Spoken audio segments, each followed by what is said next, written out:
Ready to go. We're live. Okay. Welcome, everyone. I'd like to call this meeting of the NMU Finance Committee to order. It is February 9th, 3:31 p.m.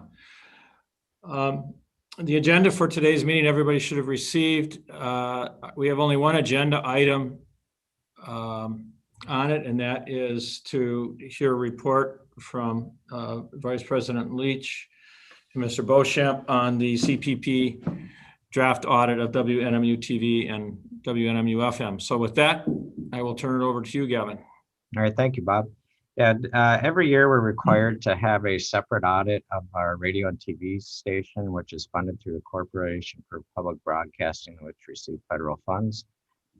Leading the audit for the university is Mr. Jamie Beauchamp, and the accounting CPA firm that we hired to perform the audit is Anderson Tackman through and Bill Sheltrow is the lead auditor on this particular radio and TV. So Jamie, maybe you and Bill can walk through the financials for the Finance Committee. Yep, Bill can start out with his part on the opinion and the audit. Sure. So I appreciate the committee allowing us to present these statements in conjunction with management, the opportunity to meet and join in the meeting. We've completed the audit for fiscal year ended June 30th, 2020. We are issuing an unqualified opinion. Under generally accepted audit standards, we haven't run into any scope issues or limitations on the audit. We found no departures from generally accepted or government accounting standards. And the CPP and reporting and attestation will be completed within the extended time parameters, which we're expecting by the end of this week, finalization with the CPB. The audit approach we used this year is similar to last year and in previous years. We used a risk-based audit approach. We updated systems documentation and performed risk-based assessments. For efficiency's sake, tested controls were performed for cash disbursements, while for other transaction categories, we applied substantive-based audit techniques. For the year-end fieldwork and the financial statements, the overall conduct for that, the timetable was mostly adhered to for the fieldwork.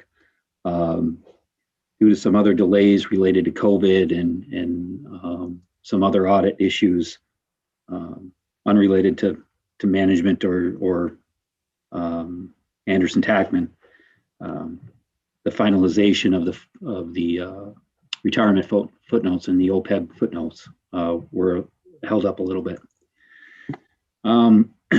which required an extension into from the January due date into February here.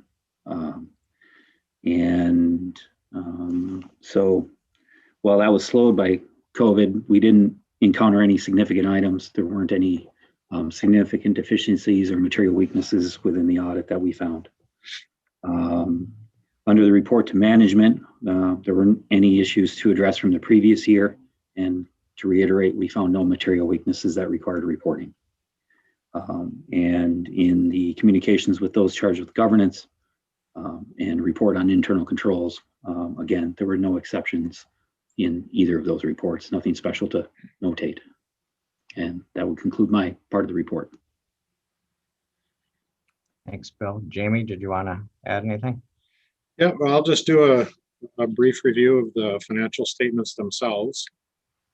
So I will start with, in the attachment of the statements that you all have on page 18, which will be the statement of revenues, expenses, and changes in net position, or the income statement for the TV station.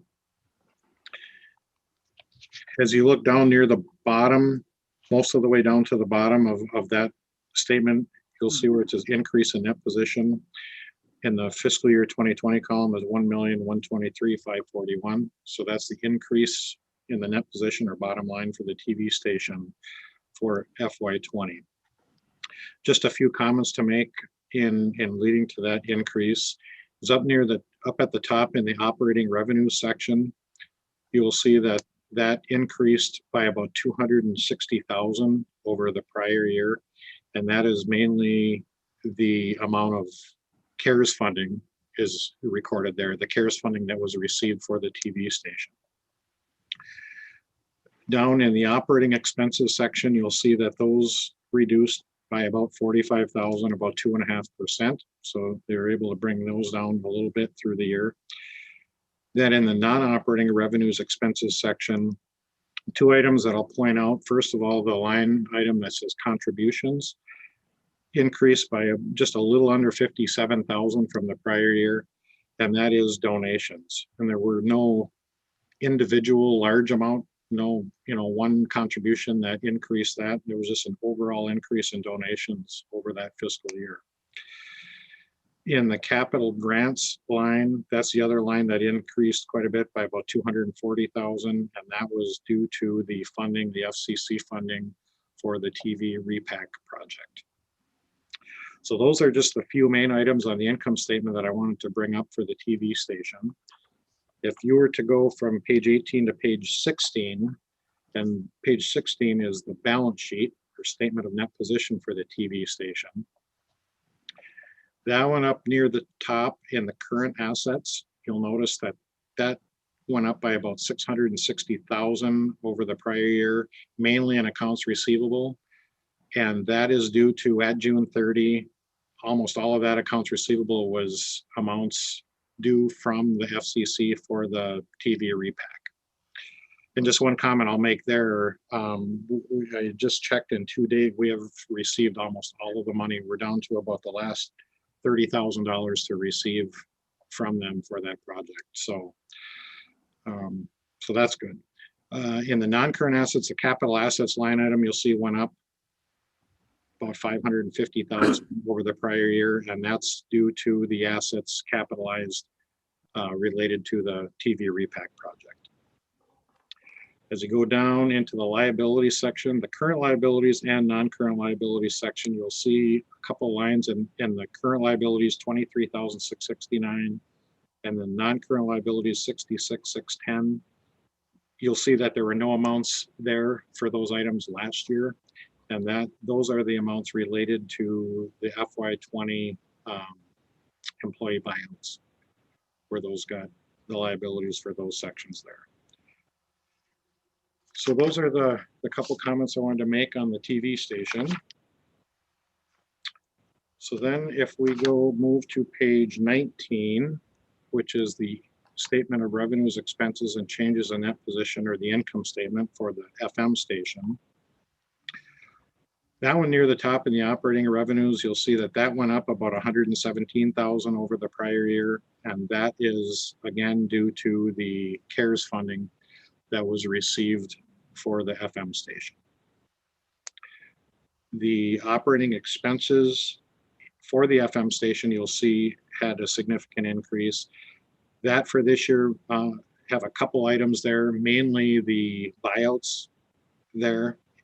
And the buyouts did affect the FM area more than the TV area. And then also within there are some other repair items. There were some repairs to a transmitter facility, some improved transmitter and the HVAC system, and some upgraded tower lighting. So there were some expenses related to that in that for this year. Moving down the non-operating section, the only real area there is the facilities and support provided by NMU. That amount is increased over the prior year due to CPB has required a new way to calculate the institutional support piece for the station for this year. So all stations had to calculate it a different way. So that's just an increase there. And we would guess that in future years that would level off and be fairly similar from year to year. So with that, you'll see a decrease in the net position for the FM station this year for about $48,000. Given some of the repairs that were done and the buyouts, and that didn't turn out to be too bad. Okay, page 17, which is the balance sheet or statement of net position for the FM station. Up at the top, the current assets changed increased over last year. And again, that's the CARES funding that we received for FM. And then as you move down in the liability section, again, you'll see in the current liabilities and the non-current liabilities section amounts there that were not in last year's column. And again, that's due to the buyouts, the liabilities for the buyouts for the FM station employees. So with that, those are the main comments I wanted to make related to those financial statements. The MD&A and the footnotes are also within the report that you can read. And then with that, I just wanted to make a few comments on the transition of the station. As some of you may be aware, Eric is retiring and will be done this coming summer at the end of August. So he has been working on a transition plan, including staff that has been with him in that area for several years. And that way there, you know, with those employees that have been there for years, it should be a smooth transition. And to keep all the duties, a lot of the duties, functions were split and reconfigured among staff that is currently with the two stations. One thing to note there is CPB does require each station to have a station manager on staff. So with the plans that Eric has, we'll be able to help the stations have some cost savings, but also comply with that requirement to have a station manager. I'll just add a little to that, Jamie, as Eric's been with the university 47 years at radio and TV, and done an outstanding job for the station. He's also brought on some good talent that's going to follow him up. He's leaving with 47 years. The two people you're bringing behind him have 22 and 20 years experience. So you're almost as much as Eric's if you combine their experience together. So, and they're very aware of the CPB rules and requirements of operating. So he feels like he's left it in good hands moving forward. But he's done an absolutely outstanding job for the university, and just have appreciated working with him over the years, and he's leaving behind some good talent to work with in the future. So I just wanted to add that in. Okay, Erica, you have a few comments you want to make, Eric, or? Well, yes. First of all, this has been an incredible run here at NMU, and one of the things that I'm probably most proud of, over the last 15 years, we've had a concerted effort to shift the focus of the stations from simply serving the Upper Peninsula community to serving them with the students here at NMU, and the instructional opportunities that we've afforded students has been absolutely amazing. Some of you are familiar with things going on over in our sports arena. We have an ESPN3 level production system now where students have the IMAG experience as well as all of the high-end production facilities. You'll be interested to know that we got a call from Michigan Tech. They were asking, we want to find out what it takes to produce the quality that's at NMU. So the question I have is, how do we answer that question without sharing the secret sauce? But the truth is, we've had good collaborative efforts, you know, with the schools here in the Upper Peninsula, and it's been a real opportunity for the students. A couple of things I think for the board just to keep in mind. We have launched the Michigan Learning Channel. This is an effort by all Michigan public television stations to add a new channel to our lineup. So we now have 4 TV channels that we're programming 24/7, 365.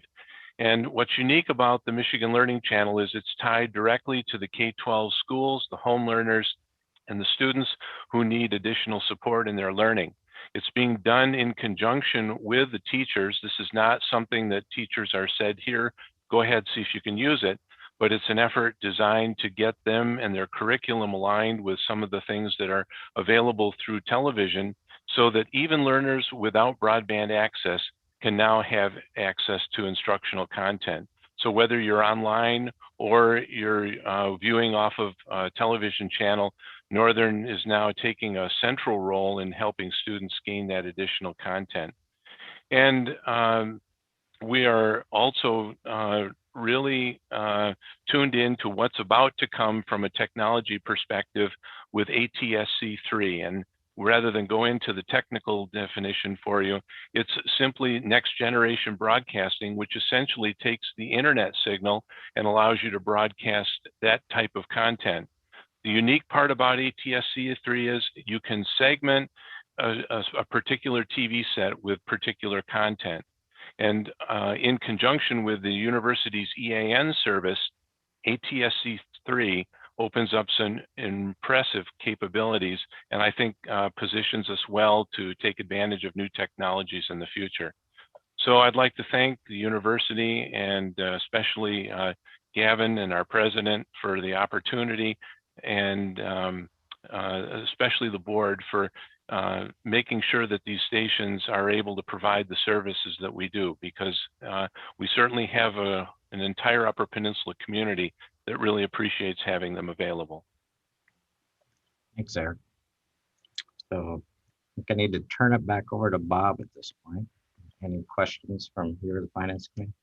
Yeah, let me first, before I ask my fellow Finance Committee members for questions, I just, Eric, one of the pleasures of having been on this board and being part of the NMU community has been the opportunity to work with you and see all the wonderful things you do.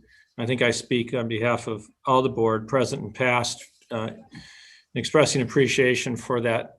47 years is quite a record. And, you know, I've been here in Marquette for not all those 47 years. And when I think of where, you know, the TV station, the FM station were and where they are today, along with all of our broadcasting capabilities, it's pretty impressive. And so much of that credit goes to you. So thank you. Thank you. With that, I'll ask Trustee Hart and Trustee Murray Brown if they have any questions or comments. Hi, this is Trustee Donna Murray Brown. Just wanted to underscore your comments about Eric and your leadership, Eric. It's been a pleasure to meet you, although I have had a short tenure on the board. Your reputation preceded you, and it was wonderful to be able to meet you and to see all the great work that you're doing, and also an excellent audit report. Thank you. No comments from my side. Just echo the same sentiments, Eric, and congratulations on your retirement. Eric, I did want to offer, though, you know, if, you know, you start to miss these audit reports, you could come back next year and, you know, sit in. I think I'm just going to do my income taxes and call it a day. I wouldn't complain on that either, Bob. Okay, well, great audit report. I don't have any questions. I had some questions before I read the report. I guess I have only, I am going to ask one general broad brush question, and that is, could you comment just very briefly on what effect, if any, the COVID pandemic had on the TV and radio station in our broadcasting operations? Obviously, we haven't been broadcasting much in the way of events, but yeah. It did have an effect, but the good news is it was a positive effect. We learned that we can continue to produce local programming without actually having people in a studio environment. Now, to be sure, there's advantages in bringing people into a studio and having what we would consider a traditional broadcast. But the Zoom technology, we actually use that to do all of our local public affairs programs. And for both TV and radio, we've learned, and I think the crew's done an amazing job in figuring out how to continue to deliver quality content so that you don't skip a beat. And in this pandemic environment that we've all been facing, using the public broadcasting services to disseminate good, high quality information has been paramount. And that's what the staff has focused on over the last year. So bringing in health department guests, we've had President Erickson on our programs numerous times to help keep the community informed about what the university has done to respond to the pandemic. All of this has led to what I think is a robust information stream that just makes people feel more comfortable. And that's been the takeaway, at least for me, during a pandemic year. Thank you. Appreciate those comments.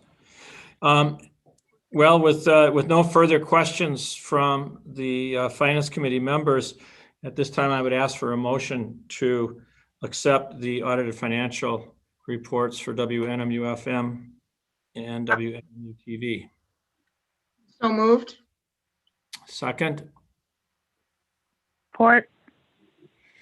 Okay, we have the motion and support. Any discussion? Hearing none, let's vote. All those in favor, please say aye. Aye. Aye. Aye. Opposed? No opposition. So the motion passes and we will recommend approval of the report, correct, Gavin, to the full board That's at correct. our February 11th special board meeting. Yep, perfect. And with that, just one bit of housekeeping, and Gavin, you and I need to look at schedules, but we are hoping to schedule a Finance Committee meeting prior to the board meeting. Correct. And so Alexis and Donna, I'll be in touch shortly on that, and both the timing and get the agenda formalized. Sounds great. Sounds good. Thank you, Mr. Chair. Thank you. Okay, Gavin, anything else? No, that's it for today. Okay, Bill, I wanted to say also thank you for the good work that Anderson Town has done on this and on the other audits, and Jamie as well. Everybody, look forward to seeing you, I guess, via Zoom again in a few days. Yeah. Thank you. Thank you. Thank you, everybody. Bye, everyone. Thank you, everyone. you. Okay. Goodbye. Bye.